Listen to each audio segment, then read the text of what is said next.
July 1ರಿಂದ ದೇಶಾದ್ಯಂತ VBG Ramji ಜಾರಿಗೊಳ್ಳಲಿದೆ. ಅಂದರೆ ಅವತ್ತು ಜಿ ರಾಮ್ಜಿ ಹೆಸರಿನಲ್ಲಿ ಮಹಾತ್ಮ ಗಾಂಧೀಜಿಯವರು ರಾಷ್ಟ್ರೀಯ ಗ್ರಾಮೀಣ ಉದ್ಯೋಗ ಖಾತ್ರಿ ಯೋಜನೆಯ ಶವಪೆಟ್ಟಿಗೆಗೆ ಮೊದಲ ಮಳೆಯನ್ನು ಹೊಡೆಯಲಾಗುತ್ತೆ.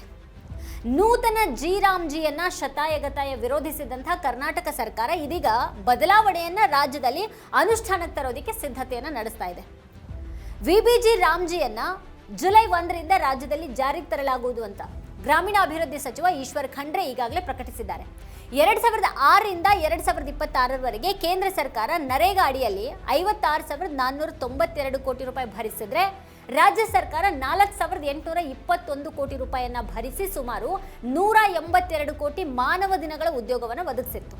ಆದರೆ ಈಗ ಒಂದೇ ವರ್ಷಕ್ಕೆ 3,806 ಕೋಟಿ ರೂಪಾಯಿ ವೆಚ್ಚ ಭರಿಸುವಂತಹ ಒಂದು ಸ್ಥಿತಿ ನಿರ್ಮಾಣ ಆಗಲಿದೆ ಅನ್ನೋದನ್ನ ಈ ಸಂದರ್ಭದಲ್ಲಿ ಸಚಿವರು ಹೇಳ್ಕೊಂಡಿದ್ದಾರೆ. ಇಷ್ಟೊಂದು ಹೊರೆಯನ್ನು ಭರಿಸುವಂತಹ ಶಕ್ತಿ ರಾಜ್ಯಕ್ಕಿಲ್ಲ ಅನ್ನೋದು ಗೊತ್ತಿದ್ರೂ ಕೂಡ ಅವರು ಅನಿವಾರ್ಯವಾಗಿ ಅನುಷ್ಠಾನಕ್ಕೆ ಮುಂದಾಗಿದ್ದಾರೆ.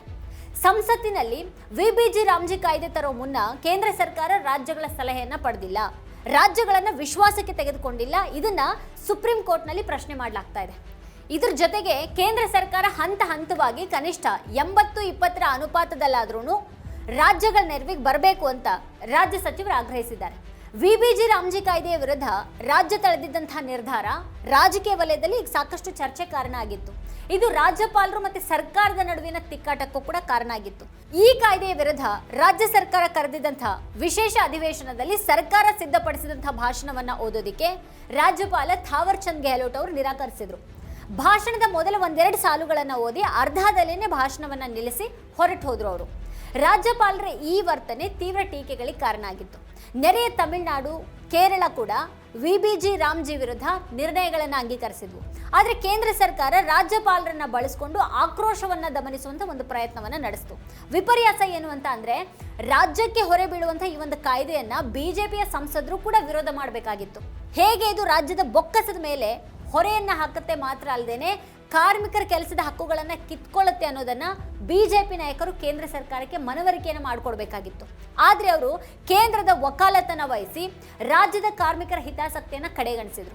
ಹೊಸ ಕಾನೂನು ಒಂದೇ ಬಾಣದಲ್ಲಿ ಹಲವು ಹಣ್ಣುಗಳನ್ನು ಉದುರಿಸುವಂತಹ ಒಂದು ದುರುದ್ದೇಶವನ್ನ ಹೊಂದಿದೆ.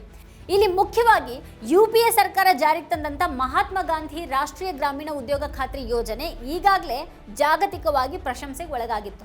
ಕರೋನಾ ಕಾಲದಲ್ಲಿ ಗ್ರಾಮೀಣ ಪ್ರದೇಶದ ಲಕ್ಷಾಂತರ ಕಾರ್ಮಿಕರಿಗೆ ಈ ಮನ್ರೇಗಾ ಯೋಜನೆ ಉದ್ಯೋಗಗಳನ್ನು ನೀಡಿತು. ಗ್ರಾಮೀಣ ಪ್ರದೇಶದಲ್ಲಿ ಅಪೌಷ್ಟಿಕತೆಯಿಂದ ಜನರನ್ನ ರಕ್ಷಿಸುವಲ್ಲಿ ಈ ಯೋಜನೆಯ ಪಾತ್ರ ಬಹಳ ದೊಡ್ಡದಿದೆ ಅಂತ ವಿಶ್ವಸಂಸ್ಥೆನೇ ಬಣ್ಣಿಸಿತ್ತು. ಆರಂಭದಲ್ಲಿ ಈ ಯೋಜನೆಯನ್ನ ಟೀಕೆ ಮಾಡಿದಂತಹ ಬಿಜೆಪಿನೇ ಅಧಿಕಾರಕ್ಕೆ ಬಂದ ಬಳಿಕ ಅದನ್ನು ಪ್ರೋತ್ಸಾಹಿಸಿತು. ಈ ಯೋಜನೆಯ ಜನಪ್ರಿಯತೆ ಮೋದಿ ಸರ್ಕಾರದ ಕಣ್ಣು ಕುಕ್ಕಿತು. ಅದುದರಿಂದಾನೇ ಅದರ ಹೆಸರನ್ನ ಬದಲಾಯಿಸಿ ತನ್ನದೇ ಹೊಸ ಯೋಜನೆಯೊಂದನ್ನು ಘೋಷಣೆ ಮಾಡೋದಕ್ಕೆ ಅದು ಮುಂದಾಯಿತು. ಇದೇ ಸಂದರ್ಭದಲ್ಲಿ ಗಾಂಧೀಜಿಯವರ ಹೆಸರನ್ನ ಕಿತ್ತು ರಾಮನ ಹೆಸರನ್ನ ನೀಡಿತು. ನೂತನ ಕಾಯ್ದೆ ಕಾರ್ಮಿಕರ ಹಲವು ಹಕ್ಕುಗಳನ್ನು ಕಿತ್ಕೊಂಡಿದೆ. ಆದರೆ ಅವೆಲ್ಲವನ್ನ ರಾಮನ ಹೆಸರಿನಲ್ಲಿ ಮುಚ್ಚಾಕೋದಕ್ಕೆ ಪ್ರಯತ್ನ ಪಡ್ತಾ ಇದೆ.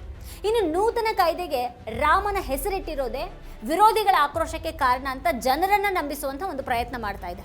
ರಾಜ್ಯಗಳ ತೆರಿಗೆ ಹಣವನ್ನ ಸೂರೆಗೈತಾ ಇರುವಂತಹ ಕೇಂದ್ರ ಸರ್ಕಾರ ಇದೀಗ ಜಿ ರಾಮ್ಜಿ ಹೆಸರಿನಲ್ಲಿ ಇನ್ನಷ್ಟು ಆರ್ಥಿಕ ಹೊರೆಯನ್ನ ತೆಗೆದು ರಾಜ್ಯಗಳ ತಲೆ ಮೇಲೆ ಹಾಕೋದಕ್ಕೆ ಮುಂದಾಗಿದೆ.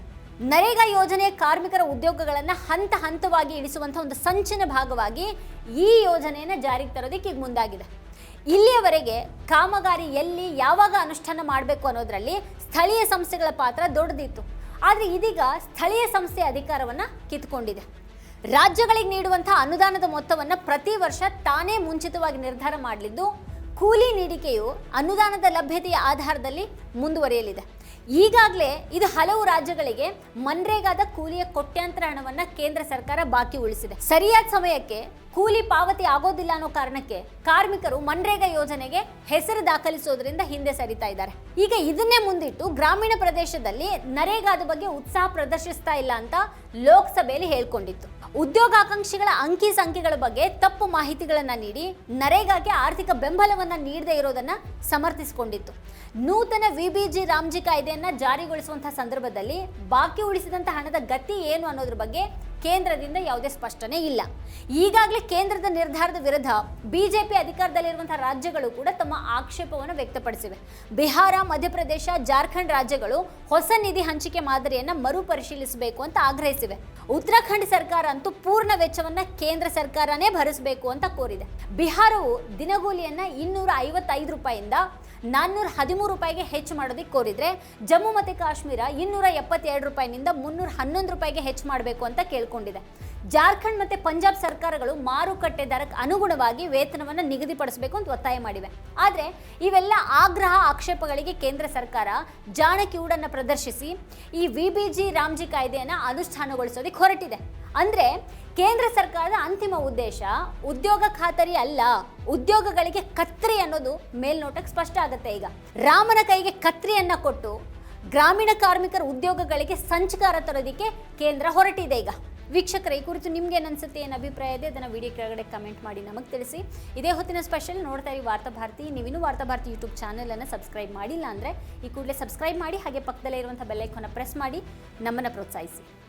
ನಮ್ಮ ಕಾರ್ಯಕ್ರಮಗಳನ್ನು ನೀವು ನೋಡ್ತಾ ಇದ್ರೆ ನಮ್ಮ ಚಾನೆಲ್ ಅನ್ನ ಸಬ್ಸ್ಕ್ರೈಬ್ ಮಾಡಿ, ಪಕ್ಕದ ಬೆಲ್ ಐಕಾನ್ ಒತ್ತಿ ನಮ್ಮನ್ನ ಬೆಂಬಲಿಸಿ. ಹಾಗೆ ನಮ್ಮ ಕಾರ್ಯಕ್ರಮಗಳನ್ನ ಲೈಕ್ ಮಾಡಿ, ಕಮೆಂಟ್ ಮಾಡಿ, ಅದನ್ನ ಬೇರೆಯವರಿಗೂ ವಾಟ್ಸ್ಆಪ್ ಮೂಲಕ ಶೇರ್ ಮಾಡಿ. ನೀವು ಹೀಗೆ ಮಾಡಿದಾಗ ನಮ್ಮ ಚಾನೆಲ್ ಇನ್ನಷ್ಟು ಮತ್ತಷ್ಟು ಜನರಿಗೆ ತಲುಪಲು ನೀವು ನಮ್ಮೊಂದಿಗೆ ಸಹಕರಿಸಿದ ಹಾಗಾಗುತ್ತೆ. ಇದು ನೀವು ಯಾವುದೇ ಖರ್ಚಿಲ್ಲದೆ ಕೆಲವೇ ಸೆಕೆಂಡುಗಳಲ್ಲಿ ನೀಡಬಹುದಾದ ಸಹಕಾರ. ಧನ್ಯವಾದಗಳು.